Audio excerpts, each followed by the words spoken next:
Vous écoutez Europe 1, il est 9h30. Le journal des médias avec Thomas Joubert. Bonjour Thomas. Pile à l'heure, bonjour. À la une ce matin, encore des blessés dans Splash, le grand plongeon. Le Stade de France rend hommage à Thierry Roland et M6 condamné à payer 500 000 € à un ancien salarié. On commence donc avec deux candidats de Splash qui se blessent à l'entraînement. Il y a du monde à l'infirmerie après Stevie qui a dû déclarer forfait hier. C'est Jean-Luc Lahaye qui a eu un petit accident lors de son entraînement.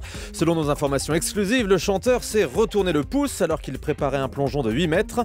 Maintenant, il croise les doigts pour être remis vendredi. S'il y arrive. S'il y arrive, Oui, plus grave. Il fait avec un pouce.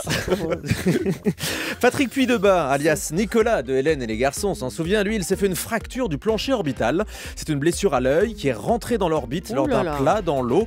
Résultat, une fissure entre l'œil et les sinus. Patrick Puydebas raconte ce qui s'est passé sur mytf1.fr.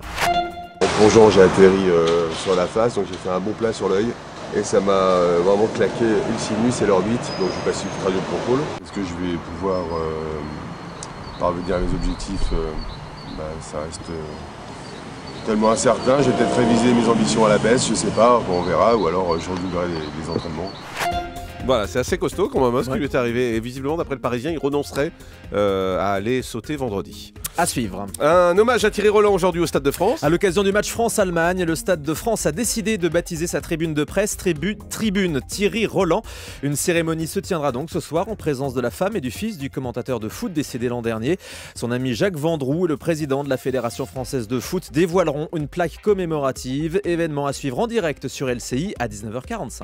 Le jeu Money Drop, bientôt en prime sur TF1. Oui, Laurence Boccolini va faire son retour à 20h50 avec non pas une, mais deux émissions qui ont été tournées hier. Des personnalités vont donc jouer à Money Drop au profit du Secours populaire français et de l'association Tout le monde chante contre le cancer. Parmi les invités, on verra Vincent Cerruti, Benjamin Castaldi, Miss France, Emmanuel Moire, Catherine Laborde, Élodie Gossuin ou encore Laurent Ournac. Ces stars joueront en duo. Diffusion prévue au mois de mars.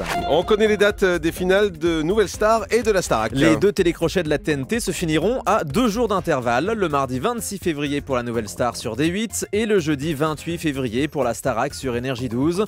Les deux émissions ont largement rempli leurs objectifs d'audience. Le directeur d'Énergie 12 a annoncé ici même la semaine dernière qu'il préparait déjà une deuxième saison de la Star Academy.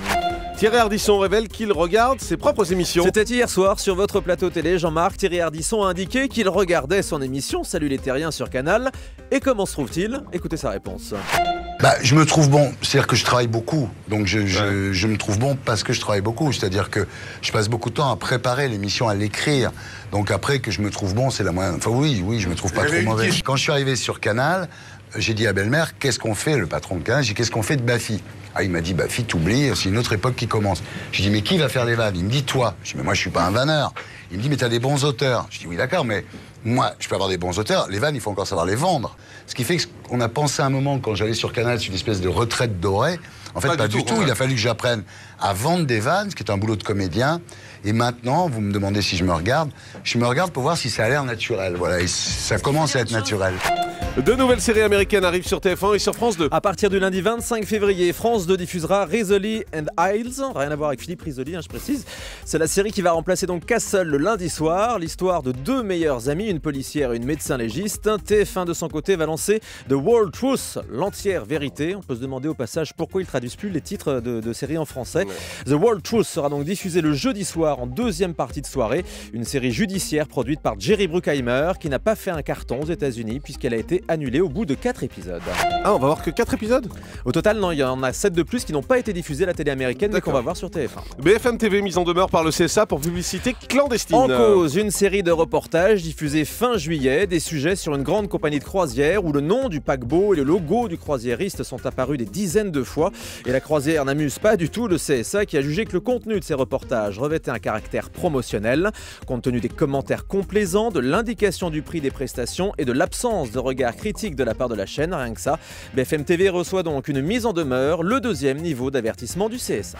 Et puis on vous le rappelle, pas de quotidiens nationaux dans les kiosques aujourd'hui. Oui, les patrons de presse ont décidé de ne pas envoyer leurs journaux à l'imprimerie, une manière de devancer l'appel à la grève lancé aujourd'hui chez Prestalis, le réseau de distribution. Exception faite du Parisien aujourd'hui en France que montre Julie à la caméra d'Europe1.fr puisque le Parisien est distribué en région parisienne. Les syndicalistes du livre CGT dénoncent toujours le plan de restructuration.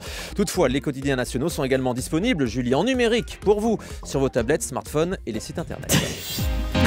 Allez, on termine avec le chiffre du jour. 500 000 €, c'est donc la somme que va devoir verser une filiale d'M6 à un ancien salarié. Selon une info du Nouvel Obs, la société de production Studio 89 a été condamnée par la justice à payer cette somme faramineuse à Philippe Barterotte, un ancien assistant réalisateur sur Pékin Express. Condamnation notamment pour travail dissimulé et non-respect de la procédure de licenciement. Philippe Barterotte s'était notamment fait connaître, Jean-Marc, en révélant des tricheries dans Pékin Express. Il avait écrit un livre Exactement, justement la après tentation son des mines. passage. Effectivement, merci beaucoup.